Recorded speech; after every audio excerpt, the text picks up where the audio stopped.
ketika saya pertama kali dinyatakan terlibat kasus mega korupsi. Kalau mau diketahui perasaan pada saat itu benar-benar udah hancur.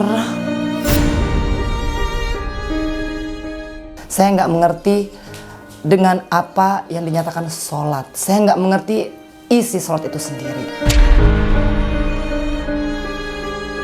Ketika seorang Angelina Sondak dibutakan oleh semua kemewahan, kekuasaan,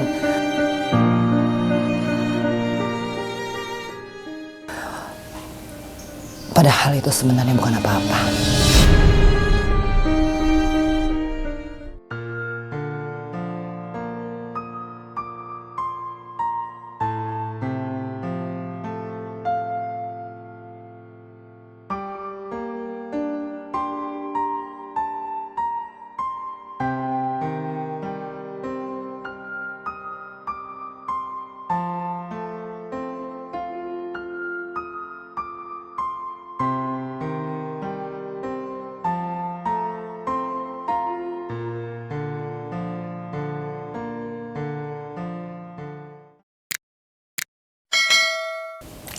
Assalamualaikum warahmatullahi wabarakatuh. Life is a journey, not a destination. Sepertinya kutipan ini sangat menginspirasi diri saya sendiri ketika saya mulai melihat hari-hari saya, mulai dari masa kejayaan saya, masa kehancuran saya, dan masa di hari ini. Banyak sekali kisah, misteri, ataupun cerita yang akan saya ceritakan di catatan Angie. Nah, sahabat Kema yang saya sayangi, saya cintai, dan saya selalu rindukan untuk insya Allah bisa bertemu. Pada hari ini saya akan menceritakan satu babak kehidupan saya ketika saya pertama kali dinyatakan terlibat kasus mega korupsi. Kalau mau diketahui perasaan pada saat itu benar-benar udah hancur, lebur, walaupun saya belum ditetapkan sebagai tersangka, tapi hidup itu dramatically change. Dramatically change itu artinya hidup saya yang dulu merasa tenang, nyaman, punya kuasa nggak bakal diganggu loh. Ya kan, wah saya ini backingannya banyak loh, nggak mungkin orang berani sentuh. And then tiba-tiba petak. In one night semuanya berubah. Saya dulu yang overconfident, pede, sombong, angkuh, merasa diperlukan, merasa disayangi, merasa dihormati. Dan tiba-tiba ketika saya diisukan terlibat dalam kasus tersebut, habis. Hidup tuh gak ada tenangnya. Hidup tuh dipenuhi dengan mimpi-mimpi malam yang nightmares, yang benar-benar gak bisa bikin saya tidur. Saya mulai pergi dari A ke B ke C, mulai dari klinik sampai ke ustadz untuk minta bantuan. Dan saya tidak mendoakan diri saya sendiri, karena saya belum paham. Saya tidak mengerti apa sih artinya cahaya ilahi. Saya nggak mengerti apa sih yang namanya berbicara dengan Allah. Saya nggak mengerti dengan apa yang dinyatakan sholat. Saya nggak mengerti isi sholat itu sendiri. Tapi saya masih sombong, sahabat Kemah. Pada waktu itu saya merasa bahwa ini mah nggak juga bisa kok. Aku pasti akan selamat dari kasus ini karena aku merasa begini begana, begini begono gitu. Aku merasa A, B, C, D. Yang sekarang udah jadi nggak berguna dan nggak bermanfaat untuk didiskusikan, kecuali diambil intisarinya bahwa setiap perjalanan yang Allah takdirkan pasti akan membawa kebaikan. Penolakan iya, rejection iya, defensing iya, dan itulah Angelina Sondak yang dulu.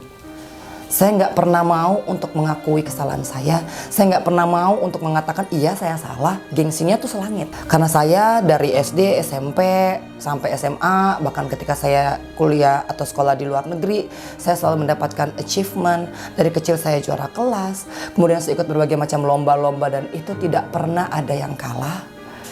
Dan saya ke Australia, saya dapat Certificate of Merit from Chemistry, aku dapat banyak sekali penghargaan-penghargaan, dan itu yang membuat aku merasa menjadi perempuan yang sangat-sangat sombong. Aku merasa pintar, aku merasa oh ini semua bisa kok aku kalkulasikan, oh ini bisa kok aku logikakan, oh ini bisa kok aku atasi gitu. Tapi ternyata tidak. Pembelajaran saya tercatat dalam buku harian saya yang bertahun-tahun saya tulis, sekedar untuk mengingatkan diri saya, bukan untuk menjadikan, oh saya mau ngajar ini ya, saya mau bilang ini ya, enggak. Karena siapakah saya bukan siapa-siapa, saya nggak punya apa-apa, dan saya juga nggak berilmu kalau bukan karena Allah Subhanahu wa Ta'ala yang memberikan saya kemampuan untuk bisa berpikir secara logis. Satu pelajaran penting, your life can change instantly. Hari ini aku yang ada di sini, petak. Hari ini aku yang punya ini, habis. Hari ini aku yang punya A, B, C, D dengan segala macam persahabatan, relasi, link, klien, and then itu hilang dalam sekejap. Jadi hidup bisa berubah seketika. Dan apakah saya, Angelina Sondag, siap pada waktu itu? Enggak, sama sekali enggak. Saya nggak tahu kok yang artinya Allahu Akbar itu, Allah Maha Besar. Enggak, aku sih ngucapin. Karena kan Mas Aji waktu itu ngajakin aku sholat. Dan Allahu Akbar, tapi aku tidak mengimaninya dan aku tidak mengartikan itu sesungguhnya. Aku masih merasa Angie hebat, bukan Allahu Akbar. Jadi Angie Akbar. Lucu ya sahabat Kemaya, ketika seorang Angelina Sondag dibutakan oleh semua kemewahan, kekuasaan,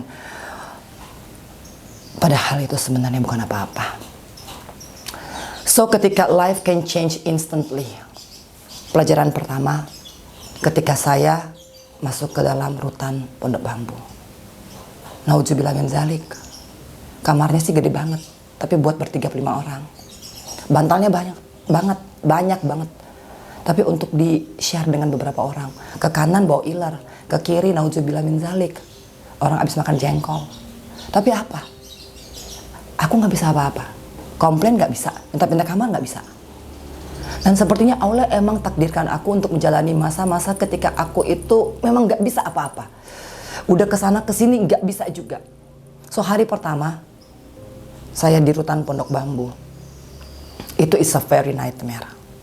Aku belum cerita ketika pertama kali ditahan di rutan KPK. Itu lebih tragis lagi. Tapi karena saya janji sama Keanu, saya gak mau nangis hari ini.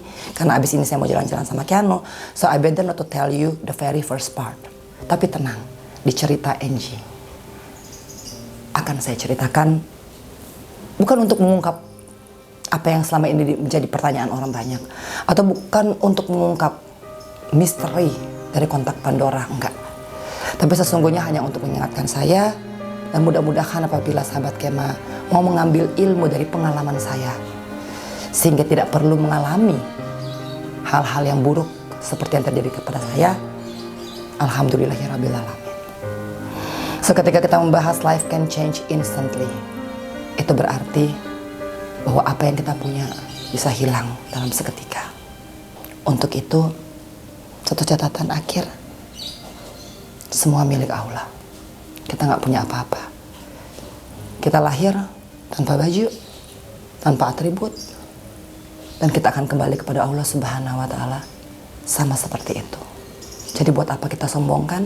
Buat apa kita banggakan? Apa yang sebenarnya bukan milik kita? Suami milik Allah, kekayaan milik Allah, kekuasaan milik Allah. So, kita hanyalah hati kita dengan Allah. Mudah-mudahan catatan Angie pada hari ini bisa menjadi pembelajaran buat saya sendiri. Yang baiknya diambil, yang tidak baiknya lupakan saja. Sekali lagi, saya penuh kekurangan, karena kesempurnaan hanya milik Allah. Sampai bertemu di cerita Angie episode-episode selanjutnya. Wassalamualaikum warahmatullahi wabarakatuh.